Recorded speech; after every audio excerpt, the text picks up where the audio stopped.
We often grow up with the assumption that divine favor acts like a tailwind. The common narrative suggests that once you commit to a life of faith or higher purpose, the obstacles should clear and the path should lead toward a state of increasing peace. For those carrying a specific weight of purpose, the reality fractures.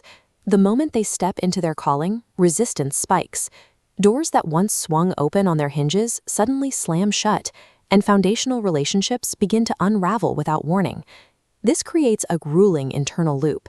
You find yourself scanning recent history, looking for the specific moral failure or catastrophic mistake that must have triggered such a total systemic breakdown. In spiritual warfare, resistance signals a status change, aligning with your mission amidst a new signature, registering as a high-priority threat on the enemy's radar.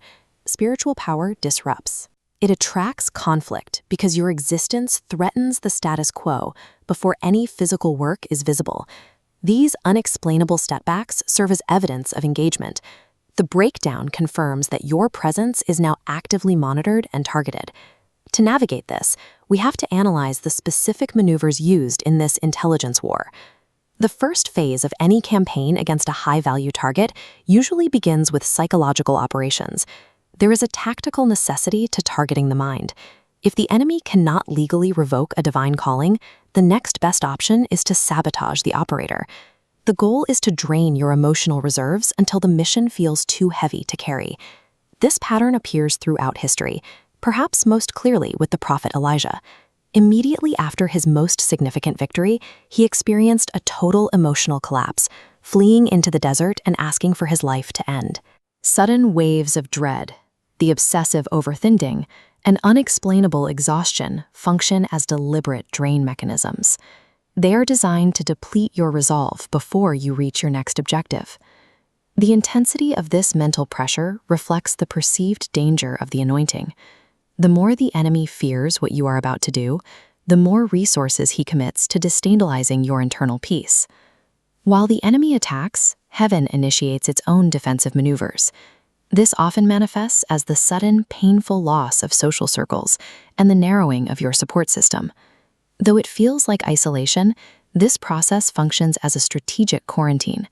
Nodes are detached from the network to prevent interference. God removes noise to build your strength in focused silence, just like David and Joseph. The resulting strategic blockade explains stalled projects.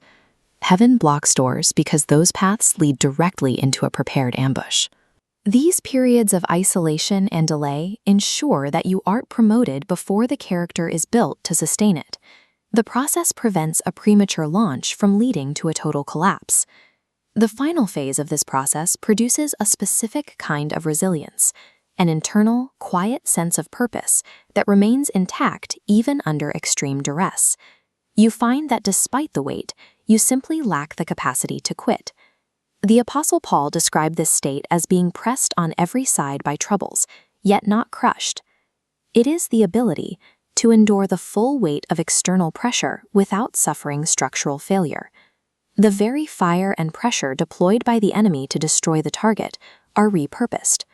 The heat intended to consume you becomes the exact mechanism used to refine your spirit. There is a distinction between those who are merely gifted and those who are battle-tested. Surviving this sequence of attacks and blockades transitions a person from carrying a potential calling to wielding actual authority. If your life feels like it is being shaken, recognize the value of what you are carrying. This level of resistance is only reserved for those who pose a genuine threat to the opposition. Stay in the process, maintain your humility, and stay ready. Once the preparation is complete, the reason for every battle you fought will be visible to everyone, including the enemy.